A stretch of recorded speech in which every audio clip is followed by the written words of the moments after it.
Hey there and welcome back to my channel, Blue Nose Trading. My name is Tori Solis and today I'm going to be making a catfish jar. This video is a time lapse at about 25 times the original speed. For practicality's sake, I'm going to just assume that a majority of people do not have the time nor the desire to watch me make this catfish for the next 4 hours. The base jar for this sculpture was thrown as a closed form on the wheel, and then trimmed in preparation for sculpture. I use a red mud tool soft rib shape number 1 to smooth the surface of the pot and remove my throwing and trimming lines. This tool is perfect for smoothing surfaces. In some cases, I don't mind these obvious signs of my imperfect human hand's involvement in my work, but in this particular instance, I think the catfish will look much better smoothed out. This catfish jar is based very loosely on the blue catfish, Ictalurus furcatus. I took a lot of artistic liberty here in making this catfish jar-shaped and also adorable. The blue catfish are a bottom-dwelling species of fish that can be found in many rivers across North America. They are the largest species of North American catfish and have been reported to weigh up to around 150 pounds. The blue catfish is an opportunistic predator and will eat just about anything that it can catch and swallow. Like all other bull-headed catfish in the family Ictaluridae, the blue catfish is smooth and does not have any scales. The long whiskers on the catfish are called barbels. These barbels have taste receptors on the ends that help the fish find food in murky waters. They have a bonus effect of making the catfish look like a very distinguished gentleman. Blue catfish primarily use their sense of smell and taste to navigate their environment. They can see things visually, but the visual information is not nearly as useful for them in their aquatic world.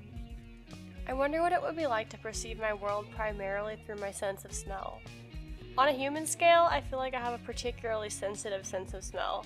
That, or I react in a stronger way to the same level of sensory input. In any event, the catfish can smell much more than any human. It's interesting for me to consider all the different ways that different creatures organize themselves in space and time. This entire project was inspired by a test tile, which seems to happen kinda often for me. I found a glaze called Bluestone on Glazy and I made a test batch. When I saw this glaze on my white stoneware, I immediately thought, blue catfish. This glaze has a wonderful soft matte gray-blue finish. I'm using a couple of Mako Fundamentals underglazes for the details of the pupils and the inside of the mouth. These will also finish in a matte, kind of smooth finish. The eyes, barbels, and fin details will be left in an unglazed white stoneware with a little bit of blue stone to define the rays of the fins. This piece will go into its final glaze fired at cone 6, or about 2,200 degrees Fahrenheit. Overall, I think this jar came out pretty great. There's room for improvement in the glaze application. The glaze is a little bit uneven in a few places. I'm still new to handling this glaze, so hopefully that's something I will work out in the future. I'm really loving these jars. They're perfect for storing treasures or maybe some secret candy. I really love gummy candies, specifically the red and blue sour gummy worms and peach rings. Let me know what your favorite candy is that you would keep in this jar in the comments below. Thank you so much for tuning in this week. If you'd like to support my channel, you can buy a pot on my website, bluenosetrading.com, or you can become a patron of my work and donate at patreon.com/bluenosetrading. If you'd like to see my weekly art video that comes out on Friday at 5:30 Central Time, and my daily short videos, be sure to subscribe to this channel, Blue Nose Trading.